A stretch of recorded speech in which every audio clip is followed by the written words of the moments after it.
ನಮಸ್ಕಾರ ವೀಕ್ಷಕರೇ.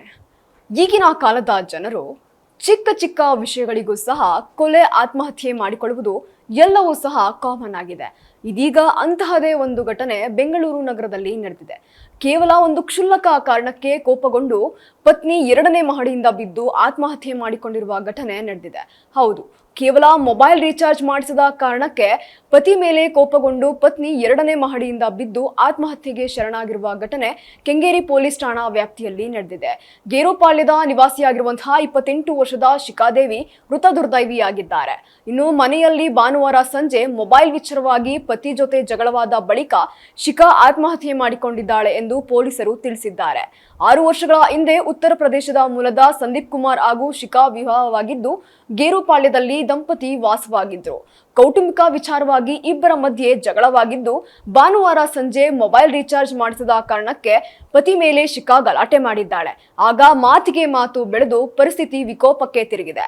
ಈ ಹಂತದಲ್ಲಿ ಕೆರಳಿದ ಆಕೆ ತನ್ನ ಪತಿಯ ಮೊಬೈಲ್ ತೆಗೆದು ಎಸೆದಿದ್ದಾಳೆ. ಬಳಿಕ 2ನೇ ಮಹಡಿಗೆ ತೆರಳಿ ಜಿಗಿದು ಆಕೆ ಆತ್ಮಹತ್ಯೆಗೆ ಯತ್ನಿಸಿದ್ದಾಳೆ. ಕೂಡಲೇ ಶಿಖಾಳನ್ನ ರಕ್ಷಿಸಿ ಸಮೀಪದ ಆಸ್ಪತ್ರೆಗೆ ಕುಟುಂಬ ಸದಸ್ಯರು ದಾಖಲಿಸಿದ್ದಾರೆ.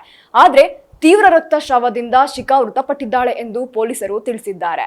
ಆದರೂ ಸಹ 6 ವರ್ಷಗಳ ಕಾಲ ಜೊತೆಯಾಗಿ ಸಂಸಾರ ಮಾಡಿದಂತಹ ದಂಪತಿ ಈ ರೀತಿಯ ಕ್ಷುಲ್ಲಕ ಕಾರಣಕ್ಕೆ ಆತ್ಮಹತ್ಯೆ ಮಾಡಿಕೊಂಡಿರುವುದು ನಿಜಕ್ಕೂ ತಪ್ಪು. ಯಾಕಂದ್ರೆ ಮೃತ ಶಿಖಾದೇವಿ ಗೃಹಿಣಿಯಾಗಿದ್ದು ಅವರು 2019ರಲ್ಲಿ ಸಂದೀಪ್ ಕುಮಾರ್ ಅವರನ್ನ ಮದುವೆಯಾಗಿ ಖುಷಿಯಾಗಿ ಉತ್ತರ ಪ್ರದೇಶದ ಪುತ್ತೂರು ಜಿಲ್ಲೆಯಲ್ಲಿ ತಮ್ಮ ಕುಟುಂಬದೊಂದಿಗೆ ವಾಸವಾಗಿದ್ರು.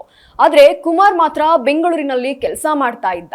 2 ವರ್ಷಗಳ ಹಿಂದೆ ಅವಳು ಮತ್ತು ಅವರ 2 ವರ್ಷದ ಮಗ ನಗರಕ್ಕೆ ಅವನ ಜೊತೆ ಬಂದು ಸೇರ್ಕೊಂಡಿದ್ರು. ಮೂವರು ಸಹ ಕೆಂಗೇರಿಯಲ್ಲಿ ಬಾಡಿಗೆ ಮನೆಯಲ್ಲಿ ವಾಸಿಸ್ತಾ ಇದ್ರು ಎಂದು ಪೊಲೀಸರು ತಿಳಿಸಿದ್ದಾರೆ.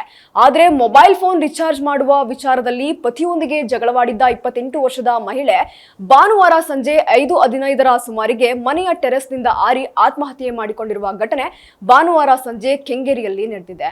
ಇನ್ನು ತನ್ನ ಪತಿಯೊಂದಿಗೆ ಜಗಳವಾಡಿ 15 ನಿಮಿಷಗಳ ನಂತರ ಅವಳು ತನ್ನ ಫೋನ್ ಪಕ್ಕಕ್ಕೆ ಎಸೆದು ತಮ್ಮ 3 ಅಂತಸ್ತಿನ ಕಟ್ಟಡದ ಟೆರೆಸ್ಗೆ ಓಡಿ ಹೋಗಿ ಜಿಗಿದಿದ್ದಾಳೆ. ಇನ್ನು ಕುಮಾರ್ ಮತ್ತು ಇತರ ಕುಟುಂಬದ ಸದಸ್ಯರು ಆಕೆಯನ್ನ ಹತ್ತಿರದ ಆಸ್ಪತ್ರೆಗೆ ಸಾಗಿಸಿದ್ದಾರೆ. ಆದರೆ ಆಸ್ಪತ್ರೆಯಲ್ಲಿ ಮೃತಪಟ್ಟಿದ್ದಾರೆ ಎಂದು ತಿಳಿಸಿದ್ದಾರೆ. ನಂತರ ಮರುದಿನ ಬೆಂಗಳೂರಿಗೆ ತಲುಪಿದ ಶಿಖಾಳ ತಂದೆ ಅನಿಲ್ ಕುಮಾರ್ ತ್ರಿಪಾಠಿ ಅಳಿಯನ ವಿರುದ್ಧ ಯಾವುದೇ ರೀತಿಯ ಅನುಮಾನ ವ್ಯಕ್ತಪಡಿಸಿಲ್ಲ ಎಂದು ಪೊಲೀಸರು ಈಗಾಗಲೇ ತಿಳಿಸಿದ್ದಾರೆ. ಇನ್ನು ಕೆಂಗೇರಿ ಪೊಲೀಸರು ಸಾವಿನ ವರದಿ ದಾಖಲಿಸಿಕೊಂಡು ಈಗಾಗಲೇ ತನಿಖೆ ನಡೆಸ್ತಾ ಇದ್ದಾರೆ.